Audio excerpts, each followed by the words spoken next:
এই দেখো মানে রান্নাবাড়ি শেষ করে দুপুরের খাওয়া নিয়ে চলে আসলাম। এখানে একদম নিয়ে বসে পড়েছি খাওয়ার। অনেকটাই দেরি হয়ে গেছিলো আজকে, কারণ তোমাদের দাদা আবার বাড়িতে অনেকটা কাজ করলো। তো এই দেখো তিনজন মিলে দেখলেই বসে পড়েছি খেতে। তো আজকে তো কী কী রান্না হয়েছে চলো তোমাদেরকে একবার বলে দিই। আজকে হয়েছে তোমার ওই যে আর মাছটা করেছি পেঁয়াজ টেয়াজ দিয়ে, খাসির মাংস, করলা ভাজা, আর কালকের ডাল আছে। ছেলে শুধু খাসির মাংস দিয়ে খাবে, আর আমরা মাছ দিয়ে করলা ভাজা দিই। তবে আমি দুপুরে মাছ খাইনি, আমি শুধু করলা ভাজা আর ডাল দিয়ে খেয়েছি।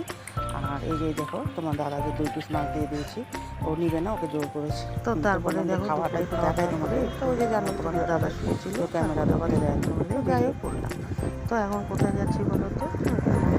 বাজারে দরকার আছে, সে কী দরকার সেটা তোমাদেরকে পরে বলবো, এই ব্লগে আমি তোমাদেরকে বলবো, এটা তোমাদেরকে পরে বলবো।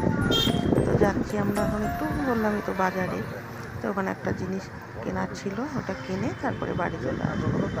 তা চলো আমাদের সাথে, আমরা কোথায় যাই তোমাদেরকে বলবো না, কিসের জন্য গেছি এটা তোমাদেরকে পরের ভিডিওতে বলবো। তো চলো সবাই মিলে আমাদের সাথে একটু ঘুরে আসি। বিকেলবেলা ঘুরতে সবারই ভালো লাগে না বলো? তো তো এখানে একটা জিনিস কেনার ছিল, সেটা কিনলাম। তো সেটা এখন বলবো না, এটার পরে বললাম তোমাদেরকে আগে যে পরের ভিডিওতে বলবো। তো তারপর ওখান থেকে আবার বেরিয়ে একটু মিষ্টির দোকানে আসলাম, এখান থেকে একটু কচুরি আর জিলাপি নিয়ে নিলাম, নিয়ে এখন বাড়ির দিকে রওনা দেবো, কারণ সারাদিন অনেকটাই ঘুরেছি। তো চলো বাড়ি যাই এখন।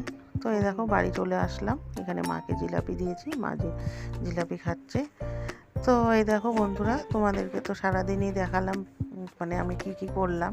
তো তোমাদের যদি অবশ্যই ভালো লেগে লাইক কমেন্ট করতে কিন্তু কেউ ভুলো